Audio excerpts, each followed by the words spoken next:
Hello and welcome to Women's Football Talk. Today we are going to be doing our prediction table for the 24-25 WSL season.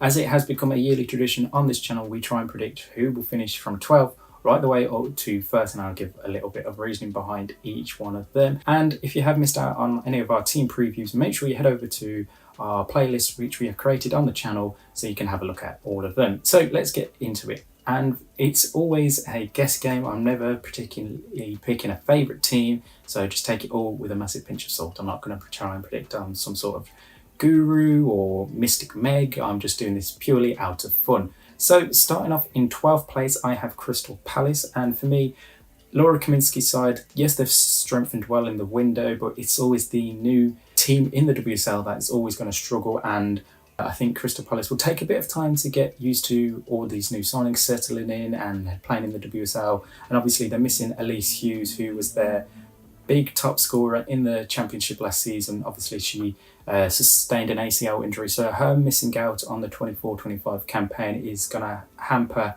Crystal Palace a bit. But I think they're going to put up a good show, and I think that's why I've got them coming in 12th place. Next up is 11th place, and that is Leicester City. Again, these next couple of places I think are really going to be close this season in the WSL, but I think Amadine McKell's side are going to struggle a bit. Again, another team with a lot of turnover in this transfer window in terms of comings and goings. I like some of the business they've done, bringing in Chantal Swaby, Esmita Ale being signed permanently, Ruby Mace coming back to the club. Like that's a good bit of business by the Foxes, but I do think they're going to struggle for a bit, and I see them coming in 11th place. In 10th place is West Ham United. Real Skinner side were a bit off it last season at times. Again, another team that's had a plethora of turnover in players, coming and goings. They're most in the WSL, actually.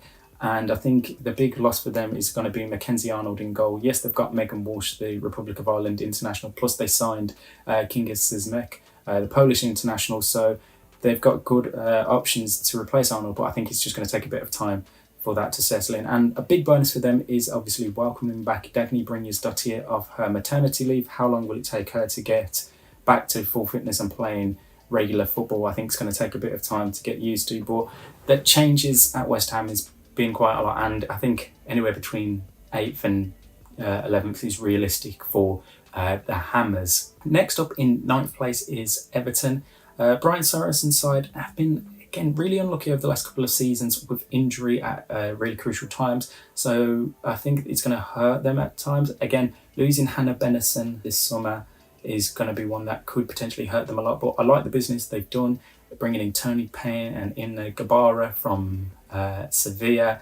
And I think just overall they've got a good squad, but I don't think they'll be worrying too much about relegation. But I don't see them pushing up any higher than a 9th place for me this season. Into 8th place, and that is Brighton and Hove Albion. Again, another team under a new manager, this time Dario Vidosic, the Australian, coming into the Seagulls. Again, a team that has had a very busy summer. They've lost Elizabeth Turland and Katie Robertson, two big losses for them, but they've strengthened really well. You see the likes of Nikita Paris signing on deadline day. They got Fran Kirby in already. Elena Kankovic came into the club as well this summer. So they've shown their intention of becoming a top half side, but I think they're just going to miss out because of how well the other teams amongst them, and the top 4 or 5 is really hard to change. So I think Brighton will be there or thereabouts, but I think for now 8th place is respectable for the Seagulls. In 7th place is Robert Villaham's Tottenham Hotspur. Again, not a bad window for Spurs.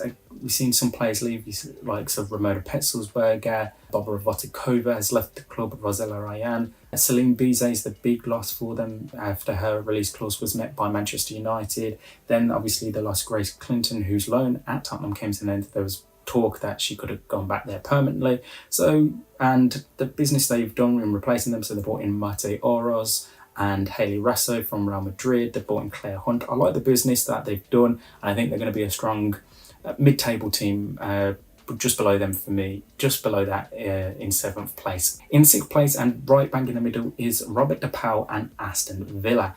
I like the business they've done this summer. Lost Daphne Van Donsler, their number 1 keeper for last season. Obviously they've got Anna Layat, brought in Sabrina D'Angelo as well this summer. They've got good signings that they've brought in, Paula Thomas, the Spanish fullback, Gabby Nunez as well, who they broke their club record fee for. They brought in Missy Bow-Kearns as well. And I like everything that Aston Villa have got about themselves this season. And I think a top half finish will definitely help them be much, much better. And obviously it's his first season under DePaul, so they will definitely take that heading further forward. In fifth place, I've got Liverpool and Matt Beard's side after a very impressive 23-24 campaign where they finished in fourth place ahead of Manchester United. They haven't really done much business. They've only brought in 3 players, Cornelia Capox, Olivia Smith and Gemma Evans. So not much has changed for them in terms of incomings. Obviously, Missy Bow-Kearns leaving for Aston Villa is the big loss for Matt Beard's side. But I think overall, they're still a very solid squad. But I think they're just going to fall back by 1 place this season just because of how well the other 4 teams have strengthened into fourth place, and that is for me Manchester United. A busy summer for them. Obviously, we saw the likes of Katie Zellum, Mary Earps and Lucia Garcia leave the club to move on to new pastures, but United have replaced well. They've brought in Melvin Millard permanently. They've signed Elizabeth Turland. They've obviously, as I mentioned, got Celine Bizet in the club, and they've signed some other players as well. And I think Mark Skinner's side looking really good. It's going to be interesting to see how that back 4 lines up with the new additions of Anna Sandberg and, of course, Dominic Janssen. And then who gets the number 1 nod? And you would expect that to be Fallon Tullis-Joyce, the American, who's been number 2 for a number of years behind Mary Earps. But I think United can still look very strong, and I think a 4th place finish is going to be on the cards for them this season. In third place, for me, it's Jonas Soderveld and Arsenal. Whilst they have strengthened well with the likes of Mariana Caldente, Rosa Caffergy and Daphne van Domselaar, I still think the top 2 from last season, being Chelsea and Manchester City, have strengthened as well. I don't think Arsenal have that current ability to leapfrog them fully. Obviously, we're now getting a full season of Leah Williamson and Beth Mead after they both came back throughout the season last year with their ACL injuries. But I still think there's 1 or 2 holes there, which I think if you look at the Chelsea and Manchester City squads, I don't see them having that sort of issue. And on to the top 2, which is going to be really hard. I always struggle trying to find placing for these 2 teams. But in second place, I've got Chelsea. And the only reason is I think it may take a bit of time for them to get fully adjusted to Sonia Bompasta's style of play. Yes, they've done really well in pre-season, but pre-season doesn't count for anything. The opposition that they're playing, yes, they may have played Arsenal over in the United States, but it's not the best Arsenal team that they could possibly play. And I think, again, this is one where we'll come down to the final weekend also of the season for them to really get a look at how this season's going to be decided. I don't think we'll have a clear winner by like February, March, April time. I think it will come down to the last couple of weekends. And I think just a bit of edge, I've got Manchester City over Chelsea. And the reason I have Manchester City finishing first, I just look at that squad depth. We've had in Vivian Miedema up top with Khadija Shaw. You've got Jill Roord coming back from her ACL injury. She's been stepping up training in recent weeks, as Gareth Taylor mentioned in his pre-match conference ahead of their Champions League game.